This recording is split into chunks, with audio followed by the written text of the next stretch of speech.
दूंगा जिसमें पुलिस अधिकारी सीधे सीधे गोली चला रहा है और ये कहते हुए नजर आ रहा है कि सबके सब गोली चलाओ। तो किससे हमला कर रहे हो, किस पर किसकी जान लेना चाह रहे हो? क्या ये कोई इस देश के दुश्मन है? ये भी इस देश के वफादार हैं और तुमने हंसते खेलते घरों को बर्बाद कर डाला, इसके जिम्मेदार नहीं। लेकिन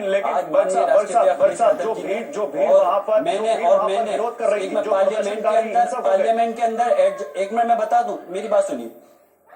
पार्लियामेंट के अंदर एडजॉर्न मोशन के अंदर हमने ये डाला था नोटिस कि हम इसमें उठाना चाहते थे। पार्लियामेंट चली, हमने प्रयास भी करा लेकिन उन्होंने नहीं सुना, पार्लियामेंट को स्थगित कर दिया परसों तक के लिए। उसके बाद में हम माननीय अध्यक्ष ओम बिरला जी के पास में गए, सारे सांसद राष्ट्रीय अध्यक्ष जी के नेतृत्व में, और हमने ये मांग करी कि जो अधिकारी इसमें संलिप्त हैं उनके खिलाफ हत्या का मुकदमा दर्ज होना चाहिए और उनको जेल के सलाखों के पीछे होना चाहिए, जिससे कि पीड़ित परिवार को इंसाफ मिले और आने वाले समय के अंदर इस देश के अंदर ये लेकिन बीजेपी कुछ और कह रही है, को सबक मिले। बीजेपी कुछ और कह रही है, इस प्रकार की बीजेपी कह रही है कि जियाउर रहमान और वहां के विधायकों पर हत्या का मुकदमा होना चाहिए। जिन्होंने वो आतंक फैलाया, वो लोग ऐसा कर रहे हैं जैसा बंटवारे के बाद पाकिस्तान और फिर बांग्लादेश में हुआ। भारत की पहचान खतरे में। ये लोग संविधान को मानने वाले कहाँ हैं? ये बताइए, प्लेसेस ऑफ वर्शिप एक्ट किसने बनाया था? आपने बनाया था या मैंने बनाया था? ये पार्लियामेंट का बनाया हुआ कानून है, इसको कौन मानना है? आप बताएं मुझे। इस देश के मानने वाले संविधान, क्या किसी मुसलमान ने अभी तक इस हिंदुस्तान के अंदर किसी मंदिर पे यह दावा किया है कि वो मंदिर नहीं मस्जिद थी? आप मुझे इस बात का जवाब दें। ये सिर्फ और सिर्फ चंद लोग इस चीज को, ये देश के कानून और संविधान पर विश्वास नहीं करते। इन्होंने प्लेसेस ऑफ वर्शिप एक्ट का भी उल्लंघन किया है और सीधे सीधे याचिका दायर कर रहे हैं। और अगर जब ये देश के कानून संविधान को नहीं मानना है तो देश के गद्दार कौन है?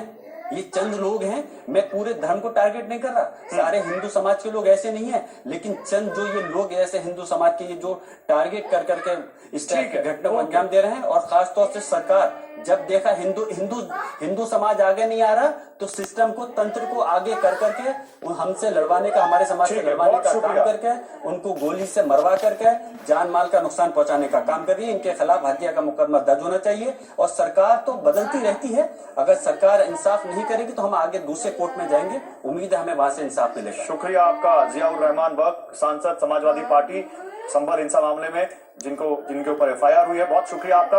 अब मेरे साथ एक समय कम है, राजेश चौधरी सुना आपने क्या कहा जियाउर रहमान बख्श ने? जवाब है इसका कोई? देखिए, जियाउर रहमान बख्श जो बोल रहे थे, फिर यही तो अपराधी हैं, यही तो हत्यारे, इन्हीं के खिलाफ तो हत्या का मुकदमा चलना चाहिए। भोले भाले लोगों को उकसा करके, गरीब लोगों को उकसा करके वहां पे जाकर के दंगा करवाने का काम इन्होंने किया है। असली वो कह रहे हैं जब हिंदू समाज के लोग आगे नहीं आ रहे हैं तो सिस्टम को आगे लेकर आई है सरकार हमारे खिलाफ। आप ये बताइए, जब कोर्ट के आदेश पर सर्वे हो रहा था, ये क्या करने गए थे उस मस्जिद के अंदर? ये क्या कर रहे थे उस मंदिर के अंदर? वो तो थे ही नहीं। दूसरी बात वो कह रहे मैं तो बेंगलुरु में था। नहीं, उससे पहले क्यों गए थे? प्रभावित करने के लिए गए थे ना। जो कमीशन आया था, जो सब नहीं गए क्यों थे? प्लानिंग थी पूरी। इन्होंने देखा। आप ये नहीं मानते राजेश भाई देखिए, हिंसा हुई है। अब आप किसी को कटघरा में खड़ा कीजिए, लेकिन आप ये क्यों नहीं मानते कि अगर वहां पर प्लानिंग के तहत हिंसा की गई तो आपकी सरकार की खुफिया एजेंसियां, आपकी लोकल पुलिस, आपकी जो वहां पर खुफिया जो एलआईयू, ये कटघरे में है।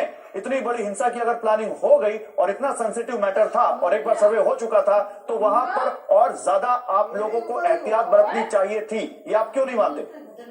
इन्हीं लोगों के नेतृत्व में घरों में पत्थर ईंटें पहले से ला करके रखे गए, हथियार पहले से ला के रखे गए, गोलियां चलाने वाले लोग पहले से आए, बाहर से लोगों को बुलाया गया।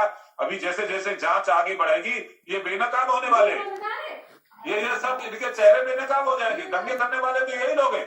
समाजवादी पार्टी के प्रवक्ता भी कह रहे थे 1100 दंगे हुए समाजवादी पार्टी के शासन में 12 से लेकर के 2017 तक। ठीक है, धर्मेंद्र यादव 30 सेकंड है आपके पास, समय कम है, जवाब दीजिए। धर्मेंद्र यादव 30 सेकंड है, जवाब दीजिए। Okay Rajesh ji, okay Rajesh ji. धर्मेंद्र यादव बोलना शुरू कीजिए, 30 सेकंड है। कभी न्याय देखे ना, न्याय करना जानते हैं।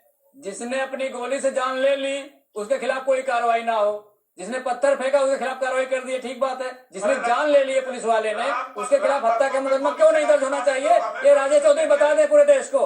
अगर हत्यारा कोई है, चाहे पुलिस ही हो, क्यों नहीं मुकदमा चलना चाहिए? और जो जांच की बात कर रहे हैं ना, न्यायालय के जज के अध्यक्षता में जांच हो, फिर पता चल जाएगा कि आपकी हैसियत क्या है। Thank you Rajesh ji, thank you Dharmendra ji, thank you. समय समय खत्म हो चुका है। बहुत शुक्रिया आप लोगों का हमारे साथ जुड़ने के लिए। तो संभल हिंसा मामले में कई सारे पेच हैं जिनका जवाब हो सकता है आने वाले दिनों में मिले। फिलहाल यहाँ पर रुक रहे एक ब्रेक के लिए। खबरें लगातार